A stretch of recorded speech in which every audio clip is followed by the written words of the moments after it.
Yes, sir. Yes, sir. Yes, sir. Good people, great people, God's people. What it do? What it do? What it do? What it do? What it do? What it do? We are back. We are back for season two. We are back for season two. Yes, sir. Yes, sir. Yes, sir. So, if you don't know, good people, great people, God's people, I am Professor Odie, and this is the Antidote. Right now, once again, I call my podcast the Antidote because I firmly believe that I have the ability to inject some positivity, some peace, love, soul, and happiness into some of these more negative conversations that we're seeing in our community, in our dating, in our relationships, in our lives. And I really want to be an individual who consistently and commits to creating more effective and more healthy conversations. So, today is season two. We are in season two. We rocking in season two, and hopefully everything is going the way that it's supposed to go. Hopefully everybody's here. Hopefully all the streams are going in the way that they're supposed to be going. And I'm praying that we don't have any technological issues for the first episode. If we do, then you know what I'm saying. We just gonna have to rock with it how we rock with it. So I need y'all to give me a little bit of time because actually I'm doing this a little bit differently today. Right. So usually the difference between season one and season two is going to be this mostly. A lot of times in season one, I was freestyling. Right. I'm not going to hold y'all. I would think about a topic. We're going to pop off on the freestyle real quick. We're going we're going to do the podcast. Right. This season, I'm looking to do things a little bit more formally. Right, I'm looking to actually have guests on who are able to move the discussion forward. I'm looking to talk more in an intervention style or talk more in a constructionist style rather than a deconstructionist style. Now, please don't get it twisted. Y'all still gonna get the deconstruction of the red pill content. Y'all probably gonna get some people popping up in the TikTok lives to try to, you know what I'm saying, wrestle or tussle with your boy. But you know, they can come step in the box if they really want to, and they're going to get boxed up. You feel me? So we are still here, and we are still talking about healthy ideologies within the black community. We are still here, and we are still talking about different ways to heal within the black community. We are still here, and we are utilizing evidence-based and informed responses, you feel what I'm saying, in order to continue to grow this conversation. Right, because I just did an episode with Express Yourself Black Man. Shout out Kizzle, you dig what I'm saying? And in the conversation or in the comments, somebody asked like, "Yo, who is this bull?" Basically, like, who is this man? What does he do? Is there, you know what I'm saying? Does he have the credentials X, Y, and Z, A, B, and C? And all of these things are very, very, very viable questions. Right? We don't take the time to really critically examine where it is that we are getting our information from. We do not take the time to critically analyze or critically contextualize how it is this information is being delivered to us or how it is that we come to understand the things that we understand and the things that we know. So I can comfortably say with my entire chest, I am Professor Odie. I call myself Professor Odie because I technically am qualified to teach at the bachelor's level. I have a master's degree in community psychology with a focus in Afrocentric theory. My bachelor's is in rehabilitation services with a concentration in addictions and a minor in psychology. You dig what I'm saying? So I am more than qualified, and that's not including the tens of thousands of hours that I've done in the field because I started my career when I was 23 and now I'm 30, just hit 30. Right? So that's tens of thousands of hours in my field talking about these things, engaging in topics like this, doing groups, having conversations with other people, having conversations with my other colleagues, doing the research, doing the presentations. Y'all, we here with it. You dig what I'm saying? We here with it and we clear with it. So what does that mean? What does that mean for the podcast? What does that mean for the culture? What does that mean for, you know, this tribe moving forward? It means that we are no longer going to behave and argue as if though the things that we are hearing about black masculinity, about black femininity, about black personhood, about black psychology, we're no longer arguing. It is not an argument, right? We are no longer going to sit here. We are no longer going to say, you know, I'm going to try to prove to somebody about my blackness. I'm going to prove to somebody about my worth. I'm going to prove to somebody about what it is that I deserve as a black man, a black woman, a black person, a black entity on this earth. We're no longer going to do that. We've done the research. We've done the work. We've seen it. We've talked about it. We've explored it. Now is the time for solutions, right? So that's the reason why I did my podcast on Juneteenth, and that's the reason why my podcast anniversary is on Juneteenth, because we talk about the liberation of black bodies, black people, and black minds. Can I get an amen? You feel me? Let's go, right? But why does it look like that, right? Why did I decide to use the Jubilee Day? Why did I decide to use the day of, the day of justice, the day of uplift, the day of liberation for us as black people in order to situate my podcast on? Because that is the onus, the nexus, and the core of everything that I do with black people. The nexus, the core, and the onus of everything that I do with black people, right? I want to continue to have a conversation around black love. I want to continue to have a conversation around black wealth. I want to continue to have conversations in such a way where we understand that these elements are necessary for the self-actualization of black men and black women. I want to be able to have the conversation and to say to somebody, you realize that womanism and Pan-African psychology have the same vision, right? Which is to get us as black people right with each other, the earth, and nature. That is it. That is it. We are working towards the same aim. We are working towards the same goal. But on the ground, we are saying to one another, you are not good enough. On the ground, we are saying to one another, you do not deserve this liberation. We are saying on the ground that we as black men have to get this liberation first because the enslavement started with us. No more of this, right? If everybody not getting loved on, then ain't nobody getting loved on, G. That's just how the game goes. That is how the game goes. That's how the game is played. And that's how we win this game, right? We cannot continue to believe, or we cannot continue to ingest this idea that we are going to get to the liberation, or we're going to get to the love of black people by continuing to engage in toxicity. We cannot continue to believe that we are going to get to a healed nation, to a healed imagination, to a healed set of people by continuing to rip open each other's wounds. It's not going to happen. It's not going to happen. And that is what I see entirely too much of on these platforms. That is what I see entirely too much of on these podcasts. That is what I see entirely too much of in the social media space. We are constantly ripping each other apart. Constantly, right? And there is a difference. There is a difference now, right? I want to make this very clear. There is a difference between constructive criticism and criticism without construction, right? And I know it sounds like one of those things where I just flip the words around, but that's genuinely what it is, right? It is the entire idea, the whole idea of us ensuring that we are moving forward in such a way. We are moving forward in such a way where we do not situate the way that we love one another with the way that it is that white supremacy has told us how we should express love with one another. So in other words, a lot of the conversations that we have on the airwaves, a lot of the conversations that we have in closed rooms, a lot of the conversations that we have that are situated around loving one another are through a white Christian Eurocentric lens. For men, it is based upon how much money you can make, and for women, it is based upon how much you can take care of kids, clean up the home, and suck, fuck, and do all the rest of this stuff. Right? It turns women into property and men into objects and agents of the state. Nobody is an individual in this dynamic. Nobody.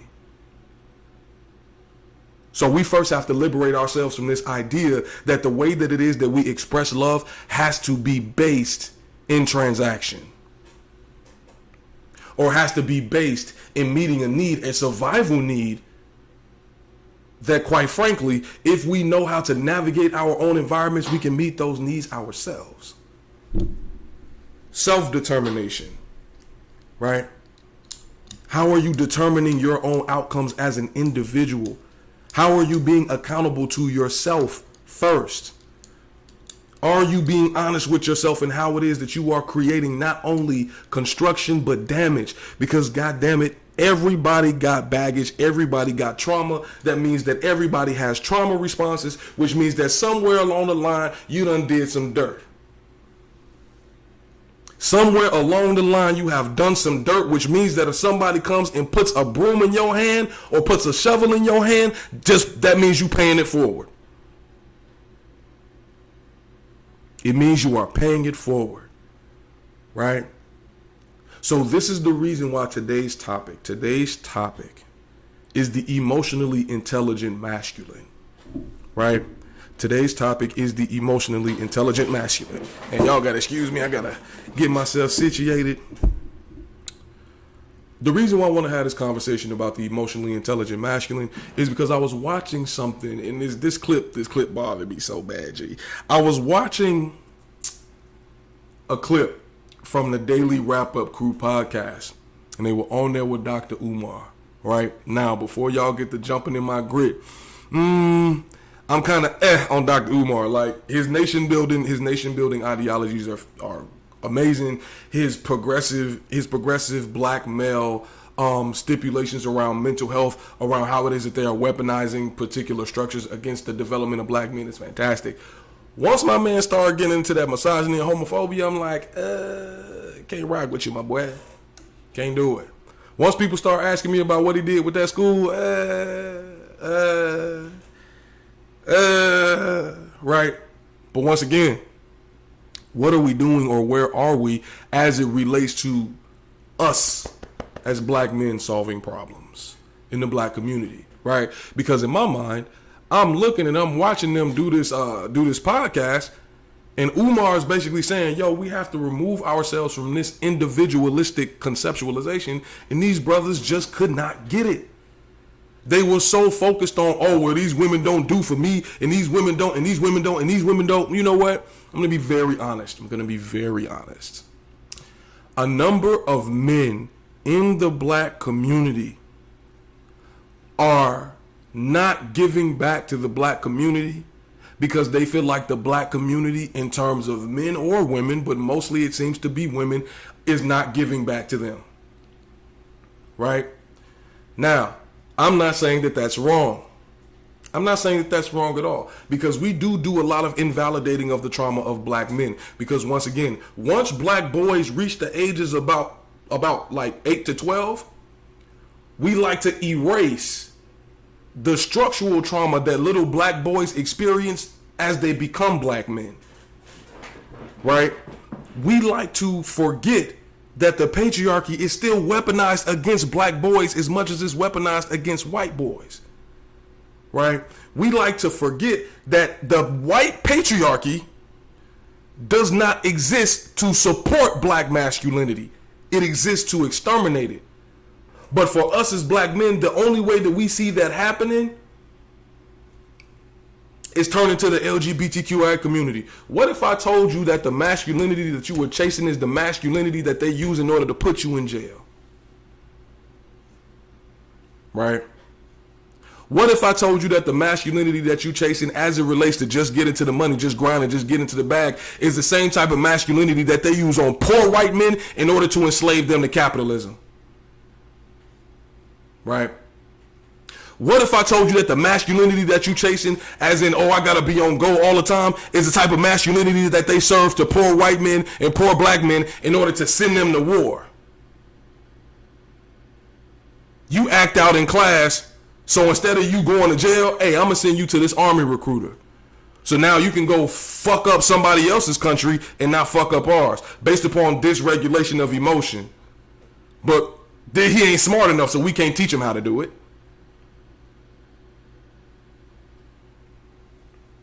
The masculinity that you are chasing are masculine implants that are used in order to get you to engage in the white power structure. But all you concerned about, black man, Is somebody putting you in a dress. Oh, you concerned about black man? Is a little black boy trying to express himself outside of this super hard exterior. Oh, you are concerned about black man? Is black women asking you to increase, to continue to do the work, to continue to grow, and you perceive it as criticism?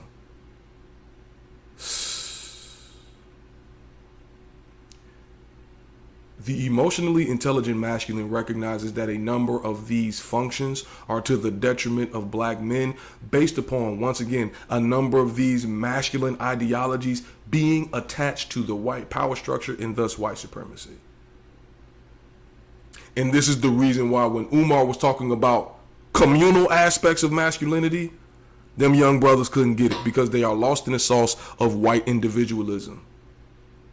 A lot of us as brothers are lost in the sauce of what do I get out of this? We are operating from a scarcity mindset. We are operating from an impoverished mindset. We are operating from the mindset as if though we do not get replenished or we do not get refilled. We are operating from the mindset as if though black women will not bend over backwards to meet our needs if we ask them to. Oh, no, they don't. What does your mama do? And if you got trauma with your mama, hey, once again, what are you doing about that? Right? What are these women that you say that you being a player with, what have they done? Right? What have they done? Have these women not taken the time to support you as a man? Whether it be emotional, physical, financial. That friends with benefits thing, it is a physical type of support. Fuck buddies is physical support. Because you have a neurochemical reaction when you are fucking somebody. That is physical support for regulation.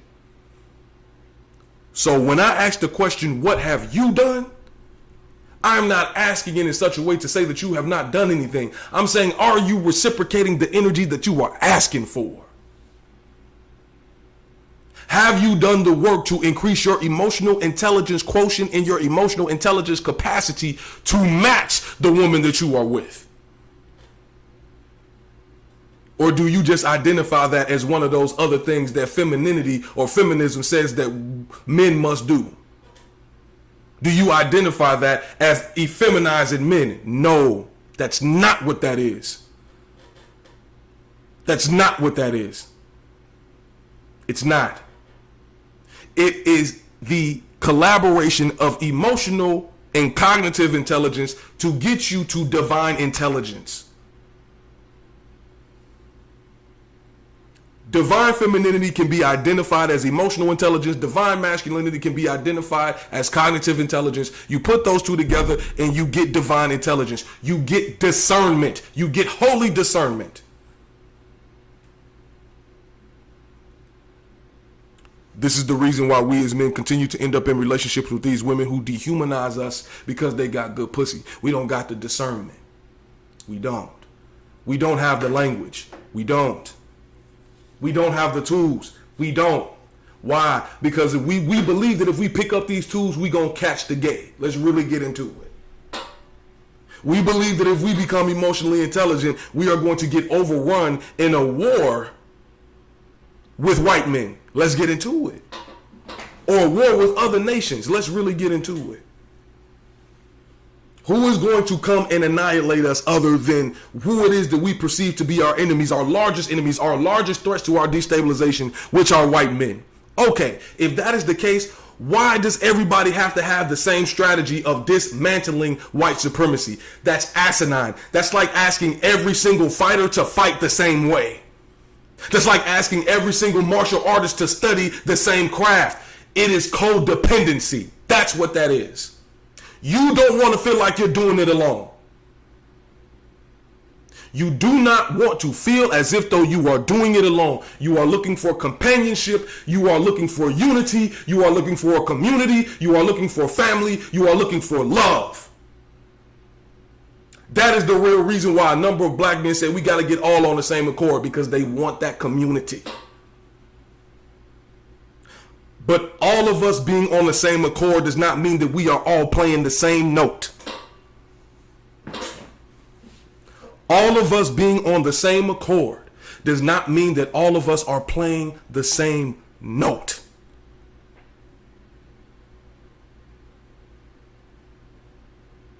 Y'all want to create one huge loud sound that is not a sound that resonates with the whole community.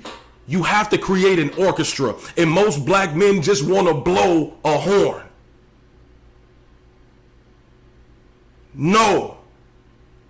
There is inherent diversity within masculinity on the continent. There is inherent diversity within masculinity in the diaspora. But the reason why we are so afraid of once again catching the gay is because we have not processed through that psychosexual trauma. We've not. We have not. We have not. We have not allowed ourselves to get out of this contextualization that says, hey, as a man, if I was sexually abused, or hey, as a man, if I was emotionally manipulated, or hey, as a man, if I was taken advantage of in any way, I can't talk about that because that makes me a bitch. That's not emotionally intelligent. That keeps you locked in cycles of trauma. That keeps you locked in cycles of trauma. That keeps you in spaces where you are not able to resolve what it is that you are feeling. Right? Now, for my people on TikTok, for my people on my TikTok live, my phone is about to die. And I don't have any other way to charge it. My charger's in the other room. So, once this live goes off, I need y'all to go to YouTube, because we still streaming live on YouTube, right? Need y'all to go to YouTube, pop up in the live. I still got the comment box going, X, Y, and Z, A, B, and C. But I'm going to let this live rock out. So TikTok, I'll see y'all on YouTube. YouTube, we're going to keep it pushing. But altogether, my point is this. We cannot continue to believe that the masculinity that we are practicing now, the masculinity that we are engaging in now, is the masculinity, the only masculinity that we can practice. The correct masculinity. Once again, that's a bunch of bullshit. It's a bunch of bullshit. Right? Because once again, traditional masculine ideologies are socio-culturally designed.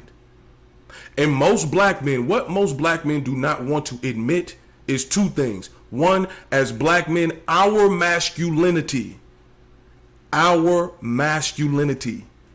role was given to us by white men. So if you do not take the time to critically deconstruct your masculinity, to critically analyze your masculinity, you will be emulating white men. White conservative men at that. So I need you to be very careful about how it is that you are modeling your masculinity, because the same way we consistently utilize this terminology of Christianity was beat into you, so that's the reason why you practice it. Your masculinity was beat into you, and that's the reason why you practice it. Your masculinity was beat, maimed, and killed into you. That's the reason why you practice it. And that's the reason why we get mad at everybody else. We fight with everybody else except the system. Let's keep it a buck. Right? Oh, I'm ready to go to war. I'm ready to go. It's why, first of all, once again, we are trying to approach this like Neanderthals, like baboons. One of the most powerful quotes I've heard about war is that the physical war is the last resort. The best war is one where nobody has to die, because it shows your intellectual prowess. It shows your intellectual prowess, right? Most men talk about wanting to be lone wolves or being a one-man army. Do you know that that is the stuff of fantasy? That is American action movie nonsense. Somebody said in one of my comments, they was like, yo, don't nobody appreciate a hetero hero no more. No, we don't. We don't. The reason being is because when you think about that shit in context, bro, we are focused on the hero. Bro, y'all been seeing the memes on Facebook and stuff like that where they're talking about, yo, what if the Avengers happened in real life? Like, what if superhero movies were actually a real thing?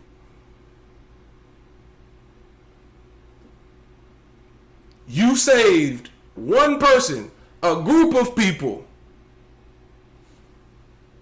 Yet you are still responsible for the damage you've left in your wake. The movie Hercules, the Disney movie Hercules, this boy had to learn how to do what before he became a god? What was the first thing that he had to do? Learn how to control his strength so that it did not damage others. Because Hercules definitely could have been more like Kratos. And I know Kratos isn't appropriate Greek chronology, but what the fuck? It's an analogy. Hercules could have definitely been Kratos. Right? But even with Kratos, even with the god of war, even with Kratos himself, this man had to learn how to resolve that anger, to process through that emotion in order to raise his son. In order to teach his son what he knows. This man, Kratos' whole village died. This man fought and beat Ares.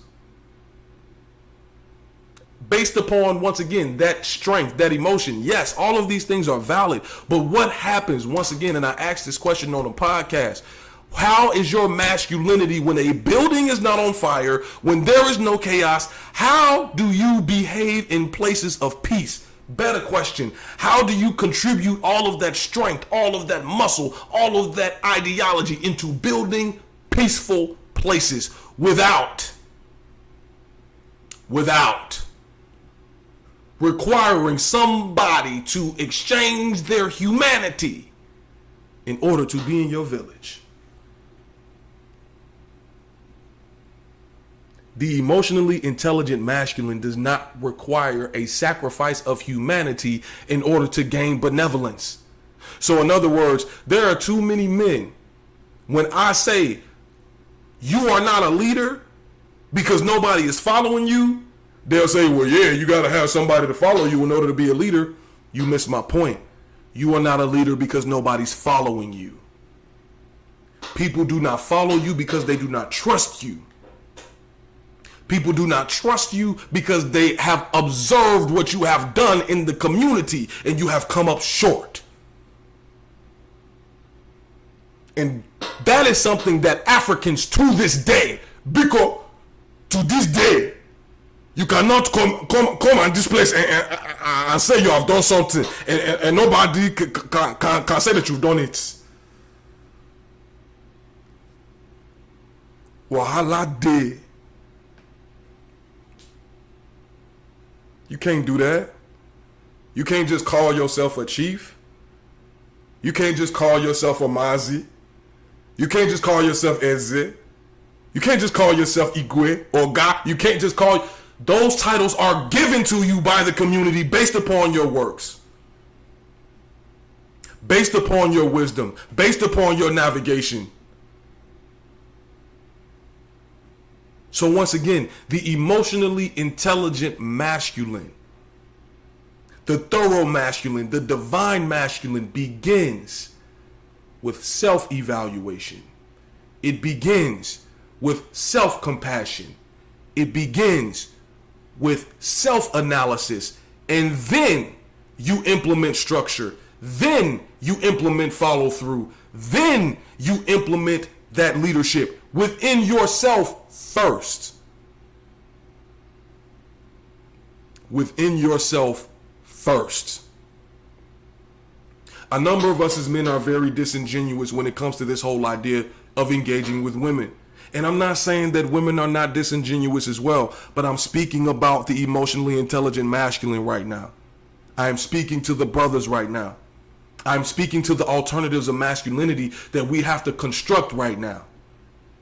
Right? as people of logic, as men of logic, we call ourselves the logical beings constantly. How is it that we can have conversations around single mothers but not have any conversations about the fathers that made them single mothers? How can we have conversations about the children that these single mothers are raising as if though we are not part of the same community and turning our heads when we see them doing reckless shit? How can we sit up here and say that there are no safe spaces for black boys when we as black men, when we start creating these safe spaces, we call it gay, we call it soft, we call it homosexual, we call it effeminizing? You can't be hard and gentle at the same time. You gotta pick one.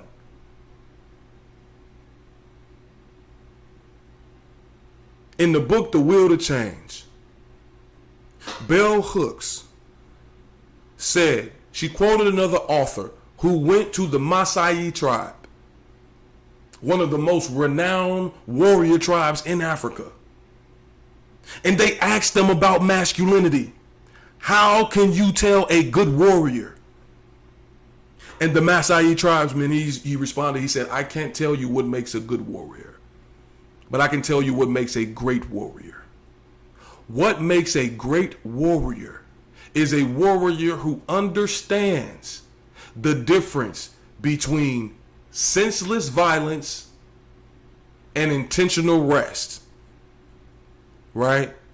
Or, in other words, somebody who understands the difference between war, peace, gentleness, and roughness, and knowing when and how to apply the two.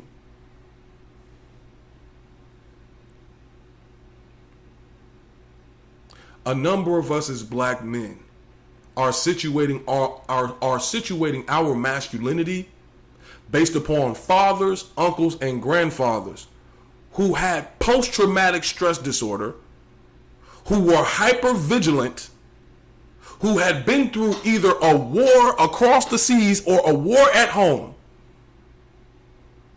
And they did not have the resources to resolve it. Why? Because once again, black men do not, in the eyes of the capitalistic regime, in the eyes of society, black men do not have a soul and a body worth saving. We as black men recognize that we have bodies and souls worth saving, and we are still expecting other people to do it for us. That's one. Or two, we are still utilizing archaic masculine constructs that do not work. They don't. Because once again, they require dehumanization in order to activate. They require subjugation in order to activate. And y'all gonna think like, man, I be having conversations with brothers and they think I'm tweaking when I say this. Bro, it is a very easy tell. It is a very easy tell, right?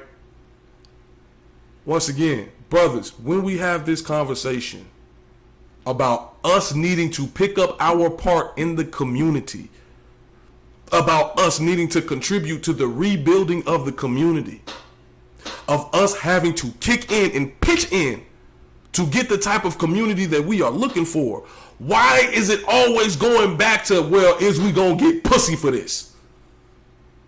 In some way, shape, or form, it always goes back to, are we gonna get pussy for this? Are we gonna get pussy or are we gonna get paid?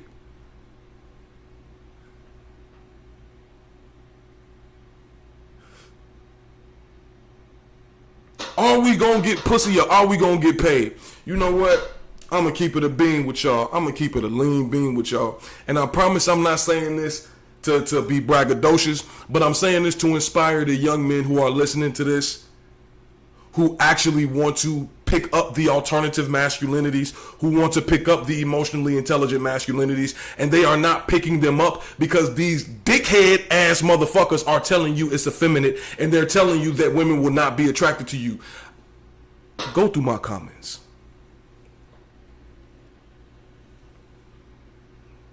Go through my comments. I'm not going to show y'all my DMs because I'm not that type of nigga. I'm really not. But once again, I've said it before and I'll say it again. The women who y'all quote unquote alpha males clamor over are women who approach me in my inbox. Why? Because emotional intelligence is sexy to them. So once again, the same type of women, I'm sorry, not the same type of women, the same way there are women who are attracted to traditionally masculine men, there are women who are attracted to emotionally intelligent masculine men. There is no shortage. There is none. None at all. So once again, brothers, what if you are not a brother who subscribes to the patriarchy, to toxic masculinity? By all means, I love that for you, brother. I love that for you. For the brothers who are struggling with picking up the alternatives to the masculinity that exists, I need you to recognize that the reason why alpha males are telling you that you will not have any companions on the other side of that is because alpha male men have to cajole and manipulate people to staying with them because their personality exists at an axis of lack and survival. That is the reason why they are always comparing themselves to animals that exist at the top of the food chain.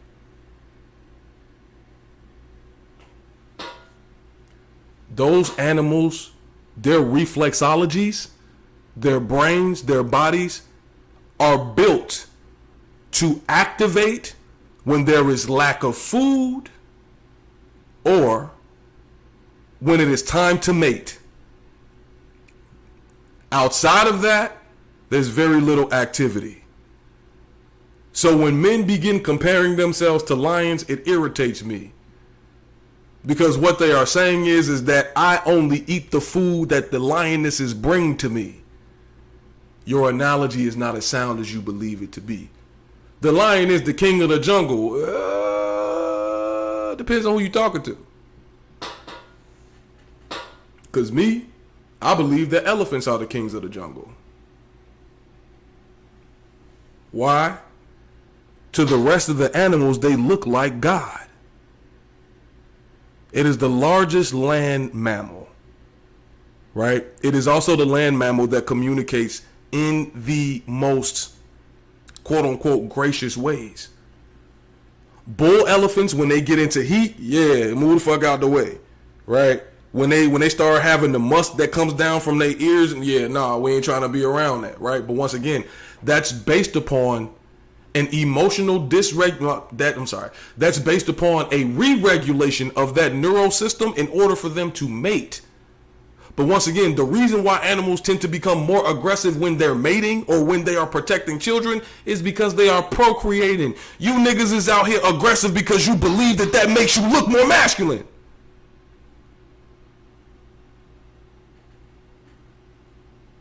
And once again, is a bull elephant always in musk? No. Is a lion always hunting? No. No. No, it is not. Right?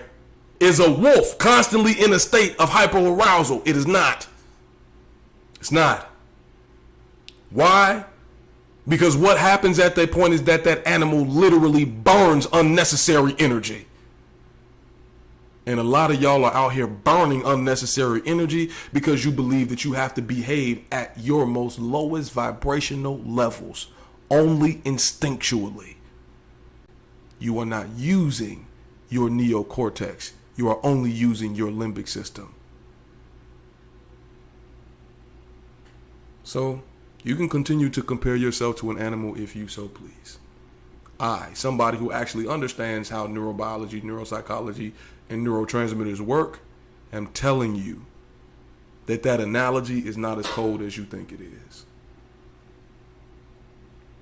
It's not as cold as you think it is. It's very telling, but it's not as cold as you think it is. Because once again, lions in nature, not lions in symbolism. Not lions like the great Haile Selassie. Not those type of lions. Not the lions in the Ethiopian flag. Not those lions. No. Lions, the lions in nature that white men go out and kill for fun. Those lions. When you compare yourself to the lions in their natural state, once again, you are literally saying that all you do is sit back, wait for food to be brought to you, procreate in such a way where your kids are taken care of, but if there's another child from outside of your pride, you are willing to kill them because they're not your child.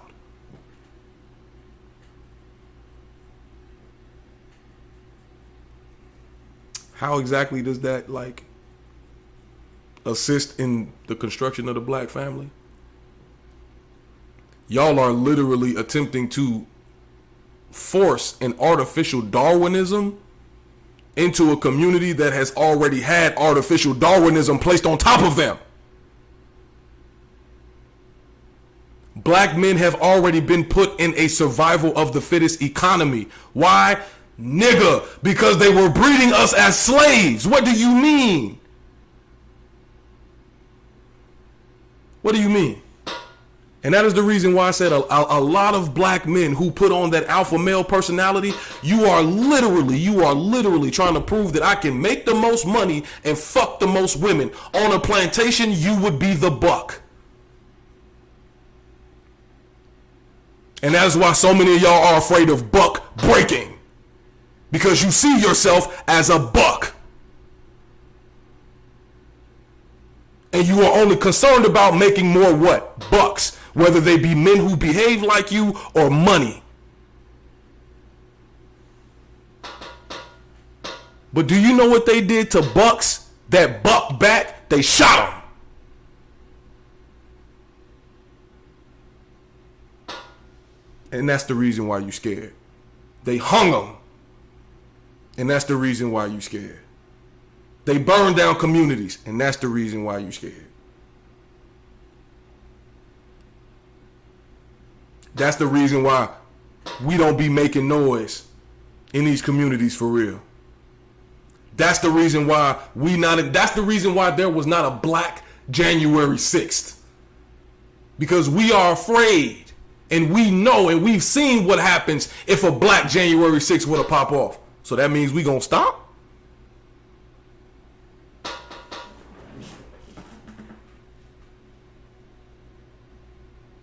We are willing to continue to kill each other over what we have already proven was an inside job from the CIA.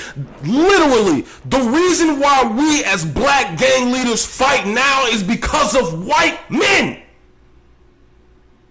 It's because of the interception in the CIA in the 70s. Before the 70s, black gangs were not black gangs. They were black social clubs. They were black masculinity clubs where they went in there and they learned how to protect their communities. They learned how to increase their value and they learned how to become self-aware. That is the reason why so many of these black male gangs have histories. That is the reason why they have books. That is the reason why they have hierarchies. Because you needed to learn. You needed to understand your history. Otherwise you would get violated. Why? It wasn't because you was acting out of line. It was because you were not acting in accordance to what the purpose of this space is.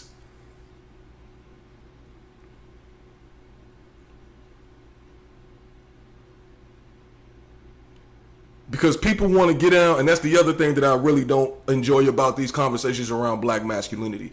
We tend to get down on the brothers who stay in the hood. We tend to get down on brothers like that, right? I don't think that's fair.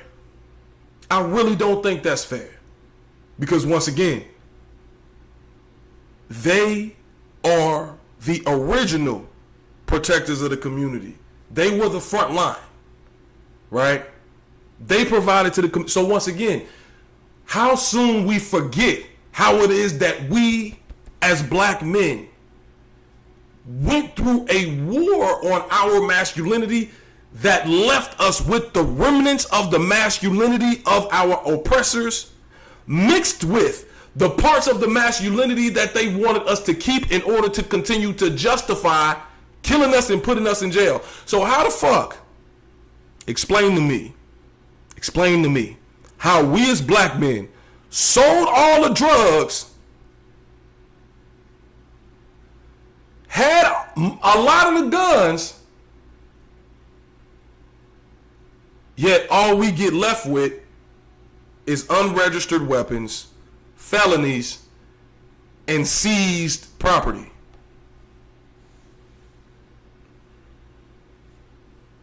Once again, Snowfall, the story of Franklin Saint. I told y'all that's the scene that y'all skipped. We so busy talking about how it is that the community let down Franklin Saint, we not looking at how Leon got out the jam. We so mad about how it is that Sissy betrayed Franklin. Oh, his daddy was a snitch. Franklin Saint was literally a sellout.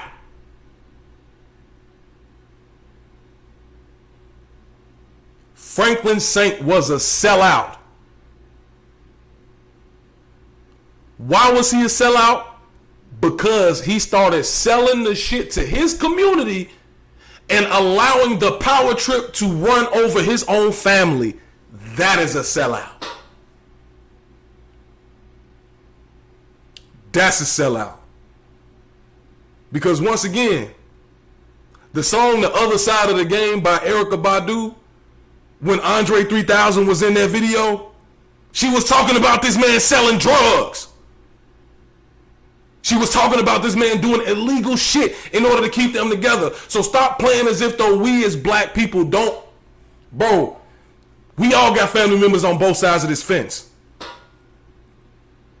Right? In my mind, the capitalist power structure don't pay us enough to begin with, so I'm not going to be mad at a booster. Right? Hey, stop scamming black people. Scam some of these motherfucking Caucasians, G. Right? Stop delivering your own people to the white power structure in terms of addiction, in terms of letting them know like, hey, yo, this is a real quick way for you to make money. Bro, I understood those choices in the 80s, in the 90s, even in the early 2000s. It's 2023, bro. It's so many different ways to generate income where it is a low barrier of entry and a high response that has the same almost similar risk to selling drugs. Almost a similar risk of ruin to selling drugs that will not ruin your life or put you in a state of second-rate citizenry. But once again, black men, in order for us to be able to see all of these things, we have to become more emotionally intelligent. We have to be able to start connecting with one another from a place of strength and not from a place of knocking each other down. Because the reality of the situation is, if we started talking to the gang members about who was doing what outside of the community, those officers who feel like they or those people who feel like they we black people have their own built-in militia if we begin engaging that way. It's one. Two, once again, I'm not saying you can't sell drugs. I'm not advocating for it. You a grown man, you're gonna make your own decisions. Why are you selling it to somebody else's mama, G? Or why are you selling things that we know can destroy their entire mind? It ain't like the government not selling it too. But once again, there's regulation.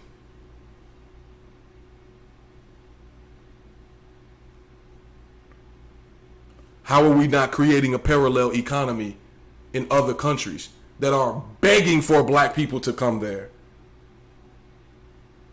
We can do all this remote work, all of this expat, all of these things.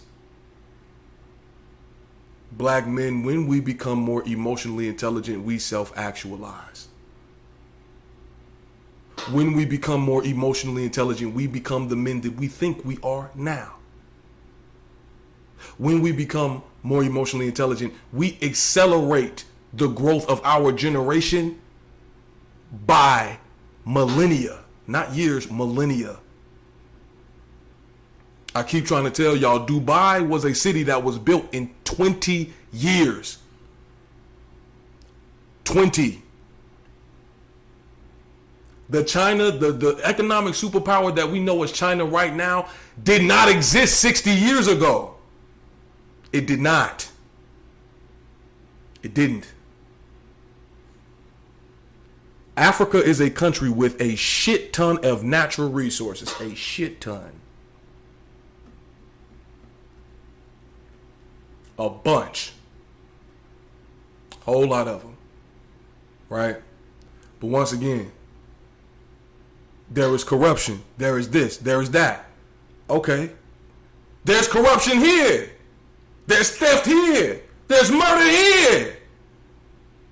But I would rather go to a space where I am able to engage with the community who will at the very least welcome me with arms like this than for me to have to pry their arms open in order for me to get my humanity from them sitting like this. You got me fucking bent.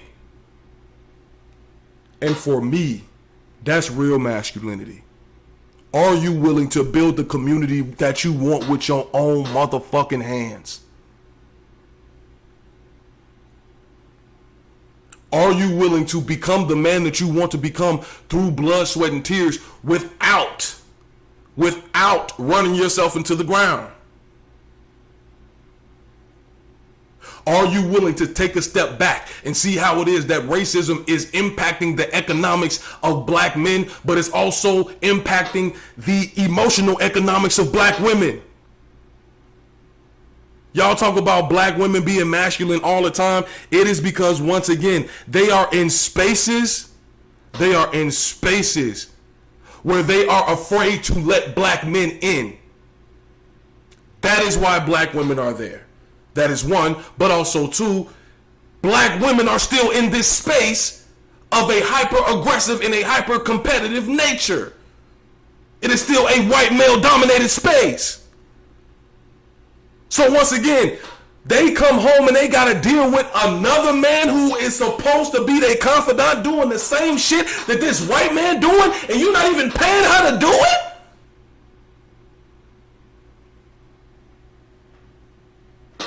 We have to become more emotionally intelligent.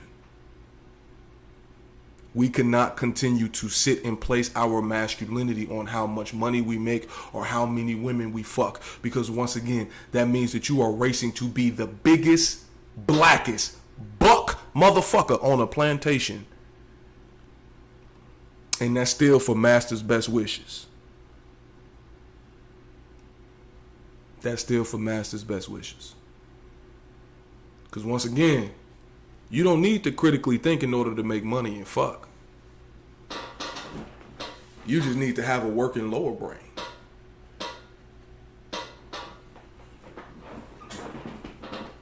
So once again, diversifying the masculinity, creating emotionally intelligent masculinity. And for the love of God, oh my God, please stop basing your masculinity on what it is that you think black women like. Let me be very clear. Let me be extremely clear. If you are utilizing social media or mass media in order to conceptualize your perception of black men or black women, you're not being emotionally intelligent. You're not even being cognitively intelligent. Once again, bell hooks, all about love. How can I look to an environment or to a culture that is seeking to destroy me to build me up? We are looking for answers for black love from a community and a culture that does not love black people. They objectify black people. They do not love black people. So once again, stop attempting to place yourself in this box of masculinity that was designed for white men to uphold and for them to push you out of to make themselves feel better.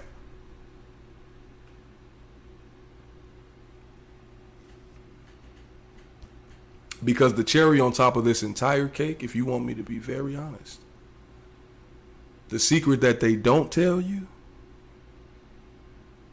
is that white men situate their masculinity on the probability of them being able to beat up or overcome or outsmart or out-resource a person or a man of color.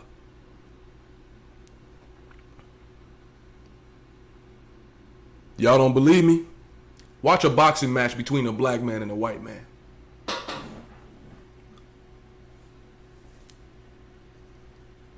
Watch a boxing match between a white man and a Mexican.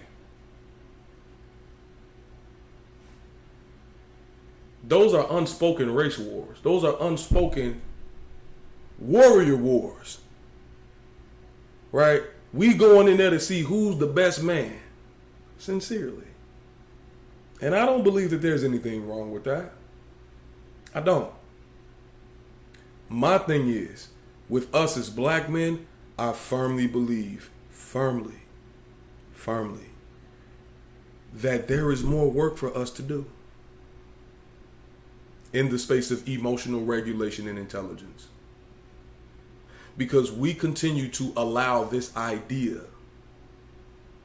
that we are not man enough, or we are not whole men, that we are not good enough men, to continue to drive us to try to prove to people, whether it be men or women, that we are worthy. That's not emotionally intelligent.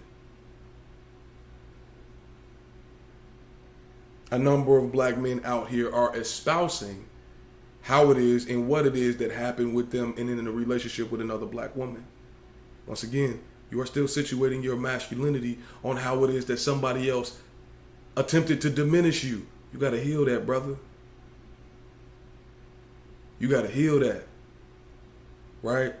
The reason why you are looking for somebody to give you something first is because you do not believe or you do not trust that the world will give you something. You do not trust or you do not believe that somebody values you enough to just give you something based upon you being you being human. So you walk around with this gimme first attitude. So how I'm going to close this out is this. There are two ways in which I situate my own masculinity, my own black masculinity, my own African masculinity, because I am Igbo. I am part of the Ngwa people. The word Ngwa in Igbo land, it means to go. Right? We are the people who crossed the river. We are the people who made the space that we needed. So of course I'm always going to look at it from that perspective. It's cultural. It's in me. It's not on me. Two ways I identify my masculinity. And hopefully it will help you all on your journey of reconstructing or redeveloping your own masculinity. One is servant leadership. Two is identity leadership. So in other words, I am not going to ask somebody to tell me what type of man that I am. I'm going to continue to refine myself as a man based upon the type of man that I want to be. I cannot become upset if somebody is not willing to give me a reward or an award for the work that I did not do. For the work that I did not do.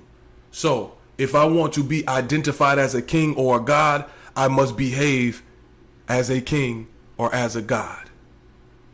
That's one. Then goes into servant leadership. God does not just give out laws. God does not just dole out punishments. He also answers prayers.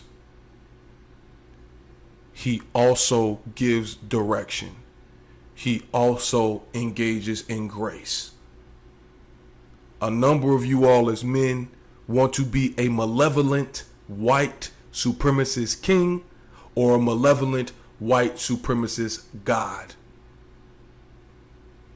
Because you believe that a king can do or say whatever it is that he wants without any repercussions. Y'all must have forgot that in in France, they was cutting motherfuckers' heads off for acting crazy. The guillotine. You are just as accountable to the community as the community is accountable to you.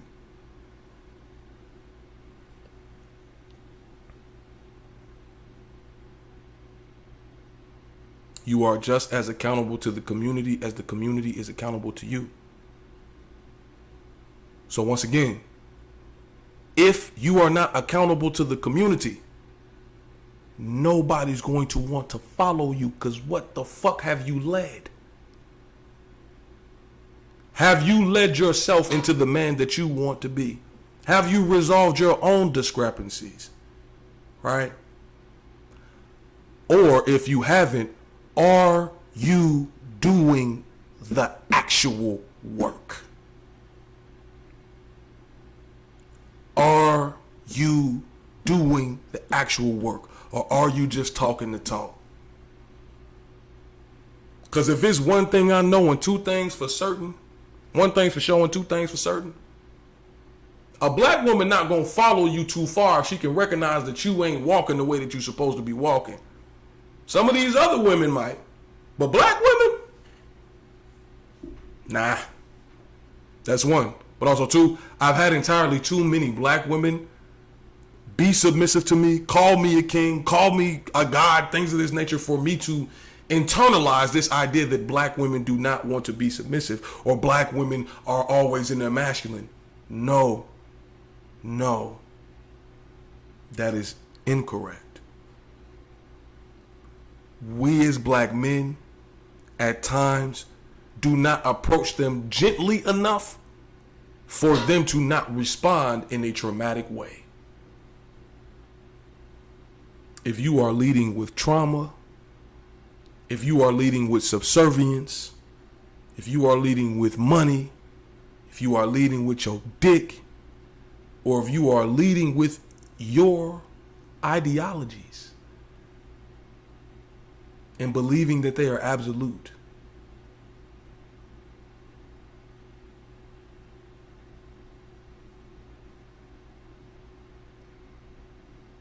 you may need to shift up your leadership style, brother.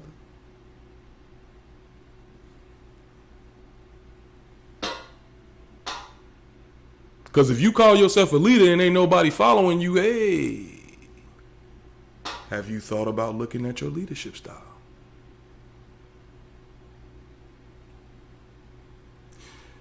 Listen, y'all. Listen.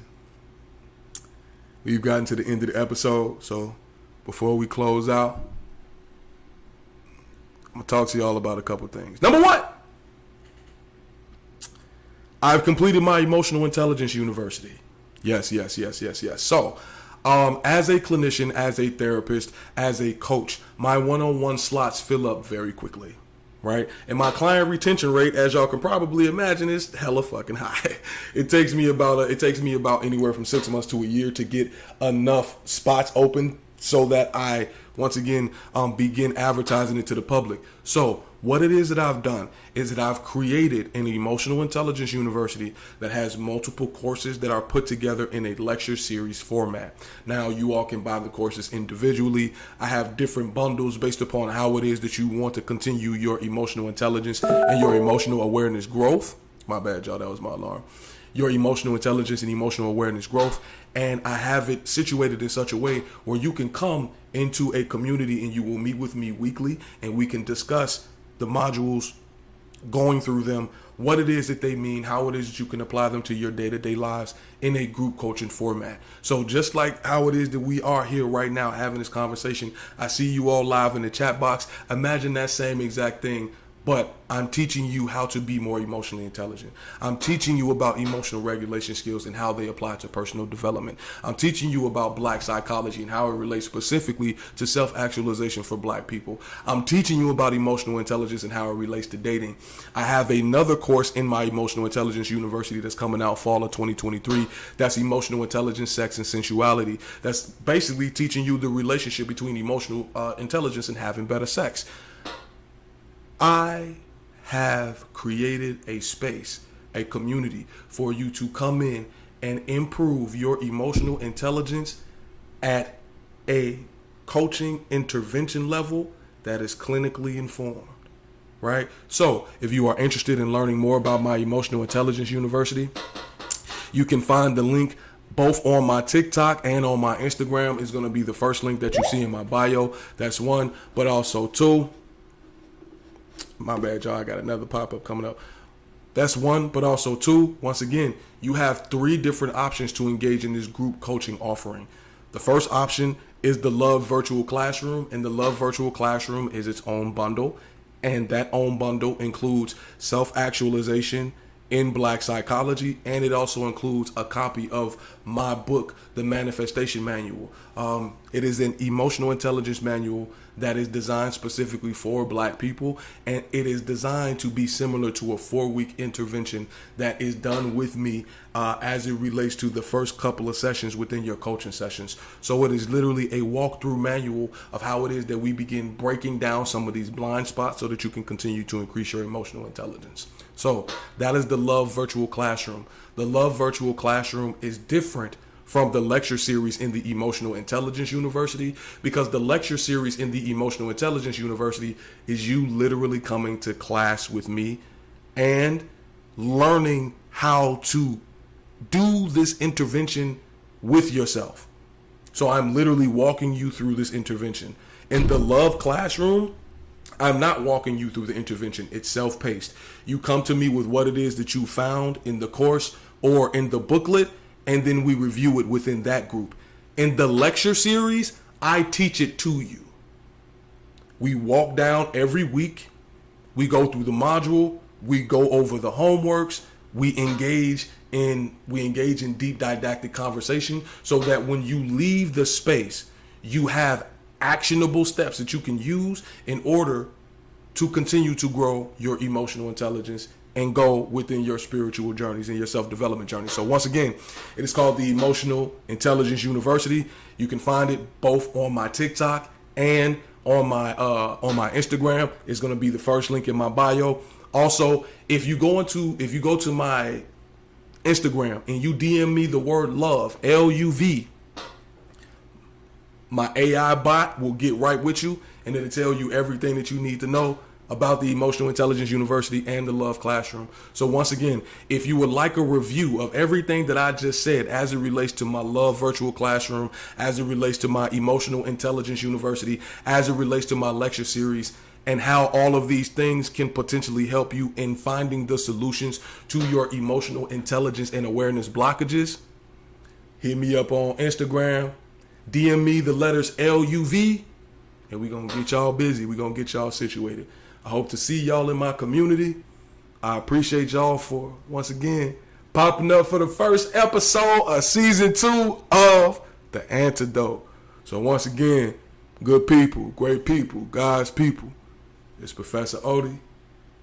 I see y'all next week. Peace.